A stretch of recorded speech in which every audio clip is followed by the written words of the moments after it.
चला, आज भारताच्या स्वातंत्र्य लढ्यातल्या एका खूप महत्त्वाच्या आणि तितक्याच इंटरेस्टिंग अशा अध्यायाबद्दल बोलूया. तो म्हणजे होम रूल चळवळ.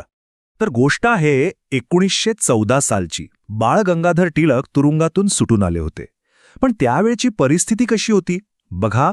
1908 मध्ये त्यांना अटक झाली आणि तेव्हापासून राष्ट्रीय चळवळ अक्षरशः थंडावली होती.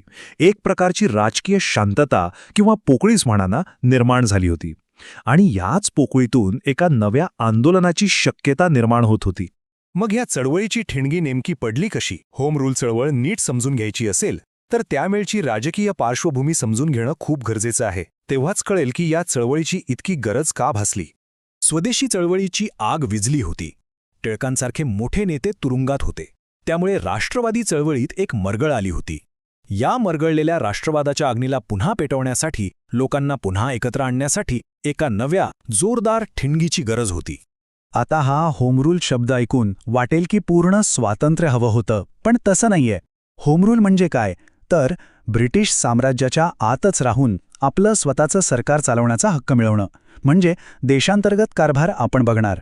टिळकांसाठी तर हे त्यांच्या स्वराज्य संकल्पनेचंच एक दुसरं रूप होतं. आणि ही कल्पना आली कुठून तर आयर्लंडमधल्या अशाच एका चळवळीतून. आणि या चळवळीला आकार दिला दोन मोठ्या व्यक्तिमत्वांनी. एक होते आपले लोकमान्य बाळ गंगाधर टिळक, जे नुकतेच तुरुंगातून बाहेर आले होते आणि स्वातंत्र्य लढ्यात पुन्हा एकदा जान फुंकण्यासाठी तयार होते. आणि दुसऱ्या होत्या ॲनी बेझंट, एक आयरिश थिओसॉफिस्ट. त्यांनी आयर्लंडमधली होमरूल चळवळ पाहिली होती आणि त्यांना वाटत होतं की तोच प्रयोग भारतातही यशस्वी होऊ शकतो. म्हणजे बघा, दोन पूर्णपणे वेगळे नेते, वेगळी पार्श्वभूमी, पण ध्येय एकच. तर दोन नेते आणि दोन लीग्स, हे या चळवळीचं एक मोठं वैशिष्ट्य होतं. ध्येय एकच पण संघटना दोन. चला तर मग पाहूया ह्यातून चळवळीची एक खास रचना कशी तयार झाली. आता एक प्रश्न नक्कीच मनात येतो. दोघांचं ध्येय जर एकच होतं तर मग दोन वेगवेगळ्या लीग का स्थापन केल्या? यामागे एक खूप प्रॅक्टिकल कारण होतं. गंमत अशी होती की टिळकांचे काही अनुयायी ॲनी बेझंट यांच्या नेतृत्वाखाली काम करायला तयार नव्हते. त्याचवेळी ॲनी बेझंट यांच्या काही समर्थकांना टिळकांची जहाल प्रतिमा थोडी खटकत होती. मग यावर तोडगा काय? तर त्यांनी ठरवलं की आपण एकमेकांशी भांडत बसण्यापेक्षा समांतरपणे काम करू. आपापली कार्यक्षेत्र वाटून घेऊ, जेणेकरून संघर्ष टळेल आणि चळवळीचा विस्तारही जास्त होईल. हा तक्ता पाहिला की गोष्ट अजून स्पष्ट होते. टिळकांची लीग एप्रिल 1916 मध्ये स्थापन झाली, म्हणजे आधी. तिचं कार्यक्षेत्र महाराष्ट्र, कर्नाटक, वऱ्हाड आणि मध्य प्रांत इतकंच मर्यादित होतं. तर ॲनी बेझंट यांची लीग सप्टेंबर 1916 मध्ये, म्हणजे नंतर स्थापन झाली, पण तिचं कार्यक्षेत्र खूप मोठं होतं, मुंबईसह उरलेला सगळा भारत. आणखी एक फरक म्हणजे बेझंट यांच्या लीगची स्वतःची वृत्तपत्र होती, न्यू इंडिया आणि कॉमनवेल्थ, ज्यातून त्या जोरदार प्रचार करत होत्या. ॲनी बेझंट यांच्या लीगचं काम खरोखरच अखिल भारतीय पातळीवर होतं. त्यांनी काँग्रेसमधल्या मोठमोठ्या नेत्यांना आपल्याकडे खेचून आणलं. मोतीलाल नेहरू, जवाहरलाल नेहरू, चित्तरंजन दास, तेज बहादूर सप्रू ही सगळी मोठी नावं त्यांच्या लीगमध्ये होती. आणि इतकंच नाही तर मोहम्मद अली जिना स्वतः मुंबई शाखेचे अध्यक्ष होते. आता या दोन्ही लीगमुळे देशभरात एक जबरदस्त राजकीय वातावरण तयार झालं होतं. आणि ह्याच ऊर्जेचा एक मोठा आणि महत्त्वाचा परिणाम झाला, तो म्हणजे लखनौ करार. या करारामुळेच भारतीय राजकारणाला एक नवी दिशा मिळाली. टिळकांची रणनीती एकदम स्पष्ट होते.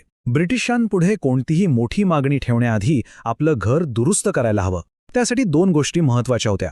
एक, काँग्रेसमध्ये 1907 सालीची जहाल आणि मवाळ अशी फूट पडली होती, ती मिटवून सगळ्यांना एकत्र आणणं.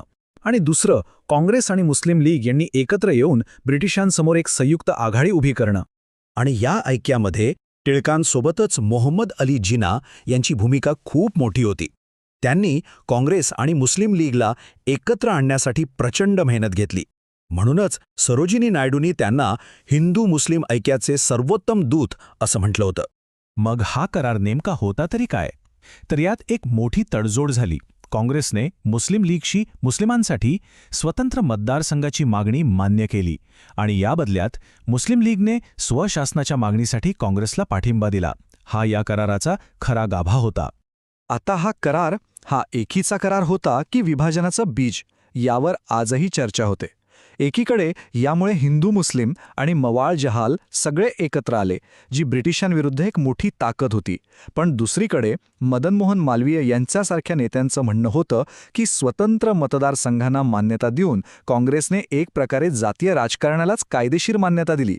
त्यामुळे हा निर्णय जितका महत्त्वाचा होता तितकाच वादग्रस्तही ठरला. आता विचार करा, काँग्रेस आणि मुस्लिम लीग एकत्र, जहाल आणि मवाळ एकत्र, ब्रिटिश सरकारवर किती प्रचंड दबाव आला असेल. मग या एकवटलेल्या दबावाला ब्रिटिशांनी उत्तर कसं दिलं? ब्रिटिशांनी नेहमीप्रमाणेच दोन तोंडी डाव खेळला. एकीकडे दडपशाही तर दुसरीकडे सवलतींचं गाजर. त्यांनी जून 1917 मध्ये ॲनी बेझंट यांना अटक केली.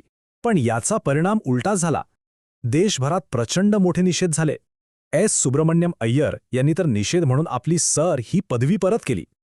या दबावामुळेच ब्रिटिशांना थोडं नमदे घ्यावे लागले आणि ऑगस्ट 1917 मध्ये त्यांनी मॉन्टेग्यू घोषणा केली. ही टाईमलाईन बघितली की सगळा खेळ लक्षात येतो. 1916-17 मध्ये होम रूल चळवळीने दबाव वाढवला. त्याचा थेट परिणाम म्हणून ऑगस्ट 1917 मध्ये मॉन्टेग्यू घोषणा आली, ज्यात स्वशासित संस्थांच्या विकासाचं आश्वासन होतं. मग 1918 मध्ये मॉन्टेग्यू चेम्सफर्ड अहवाल आला आणि शेवटी 1919 मध्ये भारत सरकार कायदा मंजूर झाला. म्हणजे या चळवळीचा परिणाम किती थेट आणि मोठा होता हे यातून स्पष्ट दिसतं. पण टिळकांसारखे नेते या घोषणेने अजिबात खुश नव्हते. त्यांनी या घोषणेवर सडकून टीका केली. ते म्हणाले, ही तर सूर्य नसलेली पहाट आहे. म्हणजे एक असं पोकळ आश्वासन जे खरी सत्ता देणार नाही, फक्त वेळ काढूपणा करेल. मग इतकी प्रभावी चळवळ हळूहळू मागे का पडली? त्याचीही काही कारणं होती. एकतर मॉन्टेग्यू घोषणेमुळे काँग्रेसमधले मवाळ नेते थोडे शांत झाले. लखनौ करारात जे ऐक्य झालं होतं त्यालाही तडे जाऊ लागले होते. त्यातच टिळक एका खटल्यासाठी इंग्लंडला गेले. आणि सगळ्यात महत्त्वाचं कारण म्हणजे महात्मा गांधींचा राष्ट्रीय राजकारणातला उदय. त्यांच्या सत्याग्रहाच्या नव्या आणि अधिक प्रभावी मार्गामुळे लोकांचा कल तिकडे वळला. तर मग या सगळ्याचा सार काय? होम रूल चळवळीने काय साधलं? सगळ्यात महत्त्वाचं म्हणजे मरगळ आलेल्या राष्ट्रवादी चळवळीला तिने पुन्हा जिवंत केलं. काँग्रेसमधले आणि काँग्रेस मुस्लिम लीगमधले मतभेद मिटवून सगळ्यांना एका ध्येयासाठी एकत्र आणलं. ब्रिटिशांवर दबाव टाकून घटनात्मक सुधारणांची घोषणा करायला भाग पाडलं. आणि म्हणूनच ही चळवळ म्हणजे गांधी युगाच्या आधीची एक अत्यंत महत्त्वाची पायरी ठरली. तिने पुढच्या मोठ्या लढ्याची पायाभरणी केली. आणि जाता जाता एक महत्त्वाचा प्रश्न, लखनौ करार, तो त्यावेळच्या एकीसाठी गरजेचा विजय होता की त्याने नकळतपणे भविष्यातल्या राजकीय विभाजनाची बीजं पेरली? यावर इतिहासकार आजही विचार करतात आणि हा प्रश्न आपल्यालाही विचार करायला लावतो.